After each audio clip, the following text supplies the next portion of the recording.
Make a cat amigurumi with me.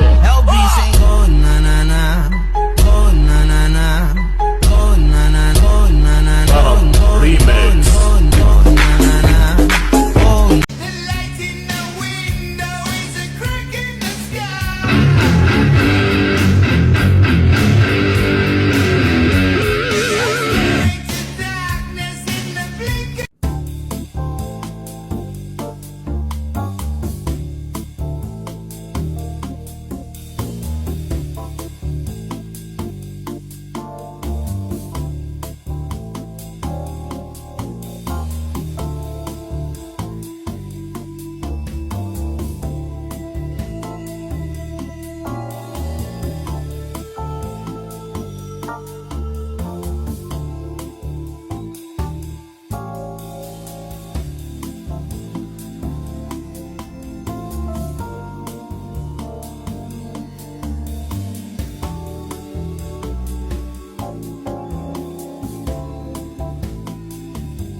Look at this. Oh, perfect. Oh my God. Isn't it great? I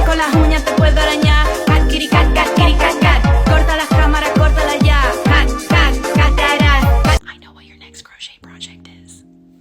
It's this.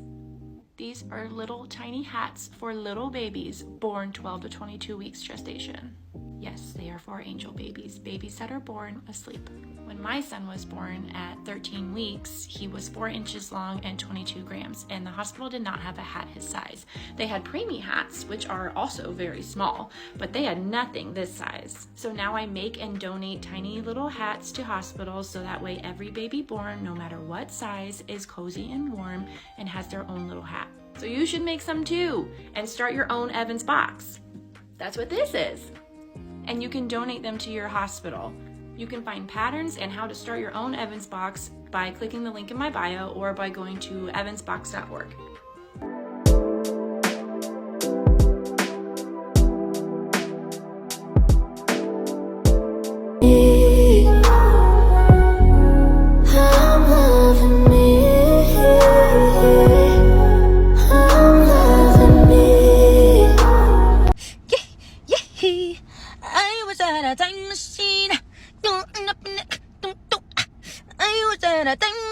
My reading goal this year is 100 books, down from my 200 last year, but in addition to reading, I also want to crochet a granny square to match each book. This is what I've read so far. First up is The Paris Apartment by Lucy Foley, a mystery thriller about a girl who goes to visit her brother in Paris, only to find he's missing. As she looks for him, she discovers some dark secrets about his neighbors. I thought this was really good twists. Next up was Chasing the Wild by Elliot Rose, a taboo romance age gap cowboy story. Very, very spicy, really good dialogue. I thought the plot lacked here and there, but overall, it was a good read. That's what I read so far in January. Check back next week. I like coffee, yarn, and maybe 3 people. Okay, let's see what I'm gonna get. I don't know how to start this thing. Oh, okay. I think I like to weave as you go. Acrylic, definitely. Probably thinner weight. I have most of that. I'm probably a slow crocheter, and then the hardest choice between these two. But I'm trying to get more into wearables. I want to wear more, but plushies are so cute. I think we'll do wearables. Ooh, okay, fun. I've never made shorts. Maybe this can be the chance that I can make shorts. That's fun. Everything I crocheted this week. Orca. Seahorse. Shark. Dolphin. Axolotls X2. Cow Snuggler. Stingrays X10. Mini Squids X4. Mini Whales X8. Mushroom Pops X6. Octos X7. Fish X2. Leggy Frogs X2. Turtle.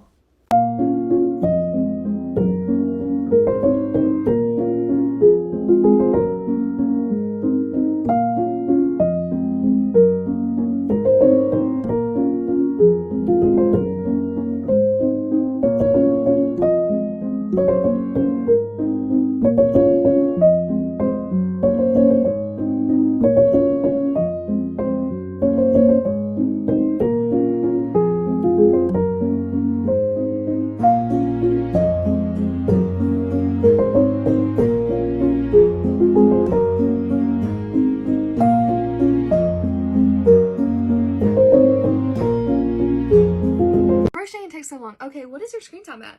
You can't tell me your screen time's not like 6-7 hours a day, and you can't take 4 hours to learn how to crochet. Like, all you need is a hook and some yarn, and maybe 5-6 hours, you can create a little top, okay? Cute little top. You want to go to the beach? Okay, day 4, take like 6 hours and make a tie top for the beach. Okay, like it's so simple, and it mind boggles me that nobody likes to learn how to crochet, or they tell me it's too time consuming. So you are going to get off your phone, get on an iPad, like a laptop, anything, look up YouTube tutorials, beginner friendly YouTube tutorials, make something, make anything. You can make a dishcloth. I made like a dozen of these for people's Christmas presents. So cute, easy, good for beginners. But crochet, it takes a while. But like, what else are you doing with your hours? Like, if you're wasting 25 hours a week on your phone, I hate to break it to you, that's crazy. That's crazy. We gotta chillax with that in 2025. No more doom scrolling. We are gonna be creative people. And even if you don't think you're creative, you are. You just have to try a hobby, and you might unlock a part of your brain you didn't know was there. So, happy crocheting, y'all.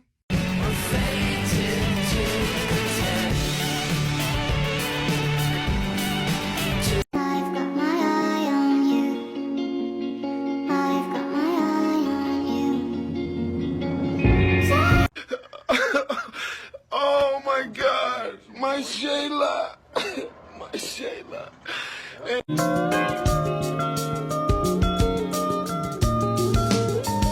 Feeling good, feeling good. Every day and every night, life is a journey full of spices. Gotta savor every slice. I have surprises on the corner. I don't ever slow up, no I don't take shit. I got no love for the fakeness. If you wanna play tough and wanna hate this, I'll always show up. I don't ever Crazy.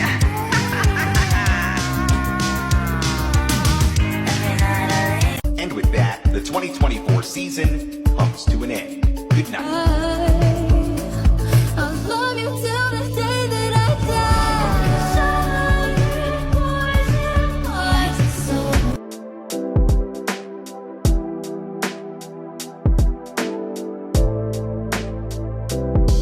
So I'm making it my goal in 2025 to knit my stash. Stop buying yarn. So I'm gonna start with this project. I crocheted a mitten a while ago that I hate, and it's just been like lingering in my stash ever since. So I'm gonna be taking this part and making it into something I'm actually gonna wear. So this is just a wool acrylic blend. Again, not my favorite, but it's gonna be cute. So I cast on the other day for something in my Knitting for Olive book that I'm very excited about. I'm gonna be making the olive vest here. So cute. And I feel like this yarn's gonna work pretty well for it. Don't you love when 5 hours of work becomes a folded hem and turns into like 1.5 inches? But that's just how this works. So we'll see how this goes.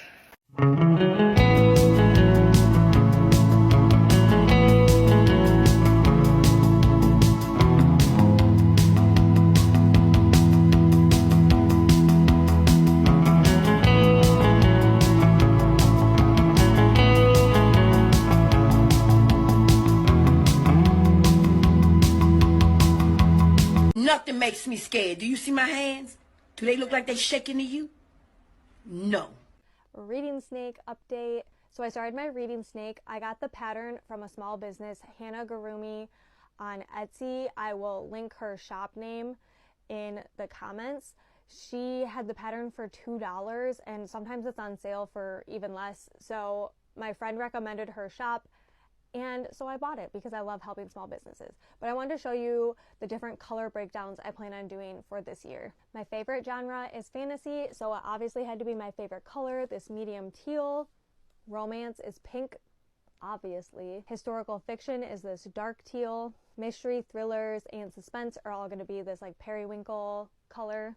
Nonfiction is going to be this light teal, almost like ice mint. Any kids, middle grade, children's books, I am going to have this light lavender color. For graphic novels and poetry, I have like this grape purple. All of this yarn is from Joann Fabrics. They are having their Yarn Norma sale right now, so if you want to save money on yarn, now is the time. Last year I read 90 books. This year I plan on reading 100. I cannot wait to see how this reading snake turns out. Stay tuned for updates as I read throughout the year. Can I show you guys my first crochet project of the year that I'm extremely proud of? It is this bag. I know some of you have probably seen it, but I've made it so that it is extremely versatile. First off, it is a big granny square that I crocheted and then added this string to close it.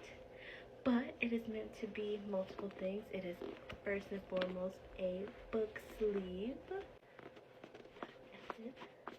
Perfect fit. And then you just wrap this around. But it is also versatile enough that it can fit like a large book or it can fit an iPad. I tried that. But what I'm most excited for is that I made a strap, and so you can literally, since it is granny squares and it has little spaces in it, you can literally just clip on the straps to both sides, and then it becomes a little over-the-shoulder bag. And it doesn't have to just be for books. You can put whatever you would in your purse. And yeah, I'm so excited. I absolutely love it so far. Let me know if anyone wants a pattern. It is super easy and quick to make. But yeah, this is my first project of 2025 and I can't wait to make more.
This is a crochet tutorial to show you how to make this little mouse toy perfect for a cat. First of all, we'll need some yarn. I am using a double knit cotton. This one specifically is by Hobbii and it's an 8x8 organic cotton. Then we've got our crochet hook. I am using a 3mm. You'll need a little pair of scissors, a contrasting yarn to use for stitch marking, some fiber fill, this is just a polyester hypoallergenic stuffing,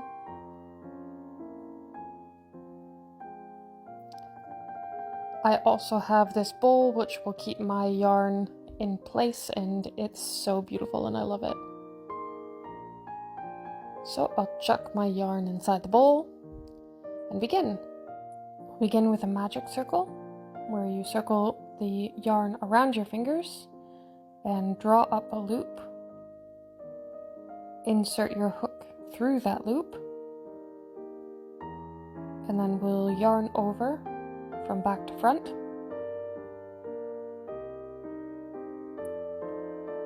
And pull the loop through. Then we're going to yarn over again and draw the loop through. So with the magic circle, you want the circle yarns to be at the bottom of your piece and you want the intact strand that still connects to the ball of yarn at the top. And we're going to work with this in this position and insert the hook into the circle. You're going to yarn over around the hook and draw a loop through the magic circle, and now you have 2 loops on your hook.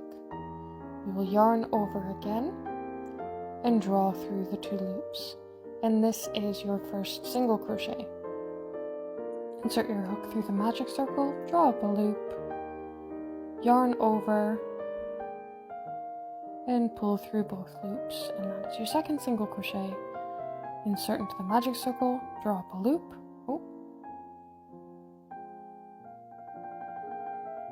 yarn over, and pull through 2 loops, and that is your third single crochet. Now take the short end of the magic circle and pull tight, and it's going to give you a nice set of 3 single crochet stitches for you to start your next round with. Follow along for part 2, where I can show you the remaining steps of the mouse. Here are my 2025 ins and outs for crocheting and knitting this year. First in, working in the round. I feel like working in the round is really fun, and I feel like a lot of people like kind of don't like it because the look looks kind of crazy after you go a couple rounds, but I kind of like the look, and like I like finding ways to make the seam a little bit more like invisible, if that makes any sense. So that's been really fun for me. And out for me personally, and I'm not yucking anybody's yum when I say this, but color work. Did a color work tapestry earlier this year, and it was not my cup of tea, but you know, all those color work artists out there that I follow, y'all are so talented, but for me it's a no, babe. Making wearables is always so much fun, especially when you make it for other people, but this year I think what's in is making clothing for yourself and building your own crochet wardrobe. I think a lot of fiber artists out there tend to make a lot of patterns for like everybody else to make on their own terms, and like they never actually make the patterns that they want from other artists. Like, I just make what you want. Another in is using color and studying color theory as a part of making your knit and crochet projects. I have been experimenting a lot with color a lot more recently, and I actually love it. Green is my color. I don't know if anybody noticed, but yeah, I've been working a lot more with color and different patterns, and I really like the idea of like using different colors and finding complementary colors for other projects. And I think that there's a lot of value in learning about color theory, so maybe I need to dive more into that. A big out for me is having like a giant pile of like works in progress that I have to finish, because like that's really fucking annoying for me. Like, I don't like looking at a pile of all my works in progress. It's an eyesore. It genuinely is an eyesore just to look at all the projects that you haven't completed yet. And also it's kind of discouraging. So this year, once I start a project, I'm going to finish it, and I will not start a new project unless I am like almost done with the other project, if that makes any sense. Another big in for me is definitely like being mindful of how much yarn you're using. So not going to the store as often to buy new yarn, not ordering as much new yarn, you know, really looking at your yarn stash and seeing what you can create, and not necessarily limiting yourself to the yarn that you already have, but being very creative with what you do have, and instead of like searching for a new project to make and like funding that, like you already have the yarn, like just use the yarn that you have. Being resourceful too is a really big one. I've been seeing a lot more fiber artists on here using like different kinds of yarn. A lot of people have been using plarn recently, which is like plastic bag yarn, or like t-shirt yarn. I know there's a really big brand out there called Loose Ends that I really admire a lot that uses t-shirt yarn. There's just so many different ways to use yarn and different ways to make yarn. So I think that's really cool. So definitely look out for that in 2025. I think for me, patchwork is kind of making a comeback. Like, I used to hate making patchwork cardigans or like anything patchwork in general because of how labor intensive it was, but I really do like the look of patchwork. So I'm definitely going to dive into that a little bit more this year. I feel like I'm not saying any like outs. I don't want to say too many outs because I feel like that's really negative, but like one big out for me, girl, the slip stitches are going. I hate slip stitching so bad. Okay, honestly, that last one was just like my personal beef with slip stitching. I hate slip stitching. I hate yarn over slip stitching. I hate like anything that involves slip stitching. Like, I don't like it. Sorry. Okay, but one thing that I really do want to stress as like a really big in is just making whatever you want. Like, why are you appealing to the masses? Like, if you're gonna make something, just create something and be fulfilled by the fact that you are making something that is to be enjoyed by you and only you. Like, if other people resonate with that and other people enjoy what you make, sure, that's cool. But like, just start creating for yourself. And I feel like once you like break down that barrier of like, I don't have to create for other people, I need to create for myself, like, it's a lot more freeing, and you don't have as much pressure to make something super grand or super like, I don't know. I feel like I'm going on a big tangent with this, but like, honestly, like, just make shit that you like to make, you know? Okay, this last one is kind of a little bit for me because I just want to set a goal for myself before the end of the year, and that's just to post a little bit more consistently. I don't post as often as I do on social media as I want to, but I am going to commit to posting more frequently, especially on like YouTube, TikTok, Instagram this year. So 2025 hopefully will be the year of more Crochet by Tyler. So yeah, let me know what y'all think about my ins and outs this year. I know like that was just a lot of rambling and talking, but if you agree, let me know.